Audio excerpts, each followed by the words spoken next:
Lately, I've read a few books on the history of our world in the 40s and 50s right after the end of the World War II.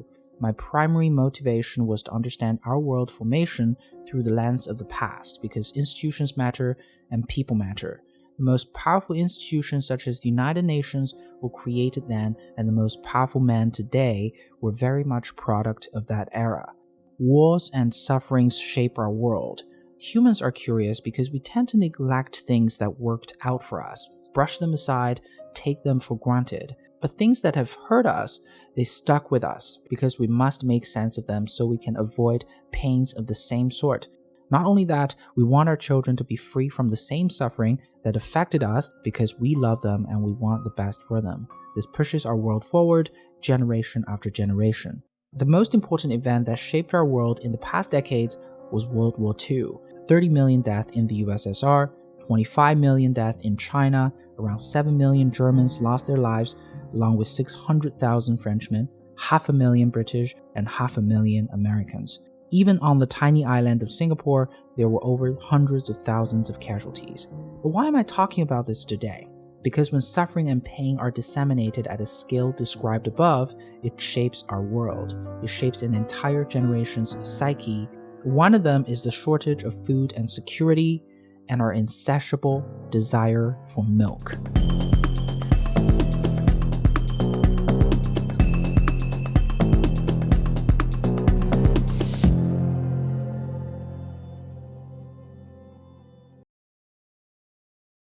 Animal milk was always a staple on our tables. The United States started to serve milk to their soldiers as a nutrition boost since World War I, and the program was enhanced during World War II that caused a boom in the milk industry. But when the war ended in 1945, the milk industry suddenly had no customers. Great milk drinking campaigns were launched to raise awareness for milk as an essential supplement to a healthy diet, also to break the stigma of milk as a drink for primarily young children. It's the only milk I drink. You never outgrow your need for milk, so the poster says, in a bid to get more adults to drink milk. In 1946, the National School Lunch Program in the United States required qualified students to be serviced with 5 cups of milk per week. This officially started the consumer trend for drinking milk around the world. In Singapore, for example, it implemented the School Milk Scheme, SMS, in 1974 to combat the underweight situation in Singapore. SMS was stopped in 1988 when obesity started to become a thing in Singapore, very ironically. The less American-centric version of the story, of course, focuses on the effort of the developed nations, including England and Germany, to make their people, especially their young people, healthier, beginning in the late 19th century. The advancement of our understanding of nutrition also boosted the demand for healthier diet. Milk, with its great balance of carb, protein, and fat, as well as its accessibility, became a natural go-to source of nutrition for many. Since the milk industry was super boosted by circumstances of war and malnutrition and the need to stay healthy, its decline was also foreshadowed. Since the 1970s, starting with the Western developed countries, lack of nutrition has become a non-issue. In fact, the more important issue is that many in the developed countries now have too much nutrition. In the United States, milk consumption started to decline, so does the rest of the developed country. Newly developed countries like Singapore, South Korea, and Japan lagged behind the United States in this trend, but as they developed more, the milk consumption also declined. In due time, the same trend will be in China as well. But since we're talking about the alternative milk market today, I need to emphasize that milk consumption turning point has not come yet. The industry is still growing strong thanks to the Chinese and the Indians consuming them. India's total milk consumption today is already 4 times that of the United States, 6 times that of China, but India's GDP only is 1/5 that of China, 1/8 that of the United States. As India's economy grows further, more milk demand will realize. Further growth should be expected from the Asian markets, including that of China, India, and the rest of Asia as indicated by a McKinsey report. The long-term deficit of milk for Chinese consumers is significant. Right now, milk consumption of Chinese per capita is at about 1/7 the consumption of a typical United States audience, and the deficit is at minus 15 tons for milk and alternatives. This metric for the rest of Asia is even lower as the infrastructure deficit adds difficulties for milk and alternatives to be accessible to rural population in Southeast Asia. It is under this backdrop that we shall move ahead to analyze the business of Oatly, the rising star in the alternative milk market.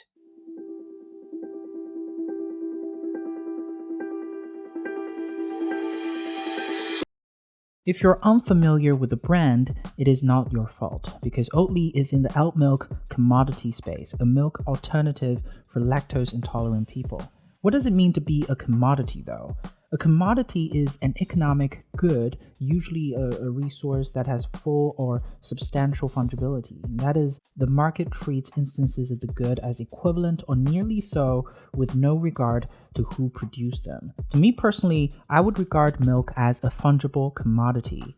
The oat milk market was similar until Oatly came along. Oatly was established in the 1990s by food scientist Richard Ost and his brother Bjorn Ost. In their early days, their packaging looked like this, and they're mostly branded as an alternative for lactose intolerant people. It was a novel invention, and the major differentiating factor of this product in the dairy market is that the product is made and it is good for lactose intolerant people. However, there are already other alternatives for lactose intolerant people. They're called soy milk, and they have been recorded for consumption in Chinese culture for over 2,000 years.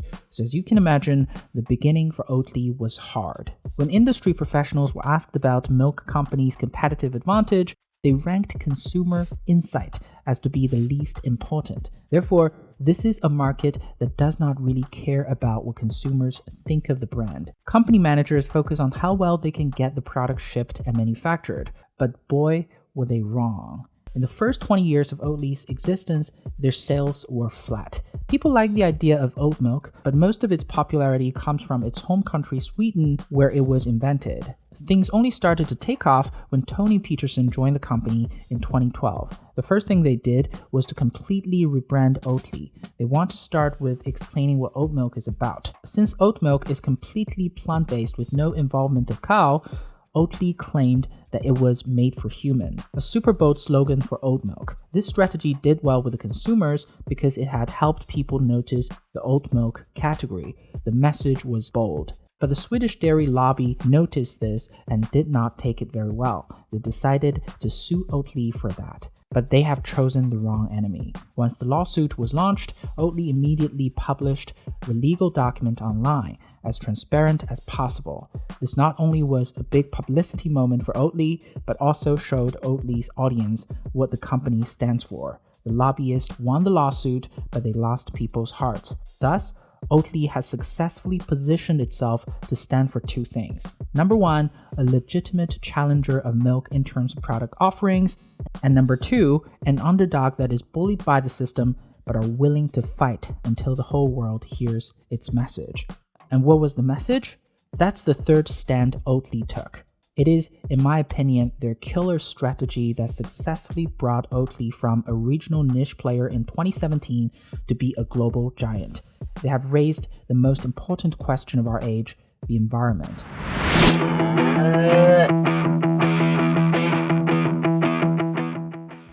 Oatly is environmentally friendly that produces less carbon footprint. With cow out of the loop, oat milk produces far less carbon dioxide than its competitors. I am against idolizing one man for company success, but for Oatly, I think Tony Peterson added the spark needed for the industry to go from a small group of enthusiasts to mainstream.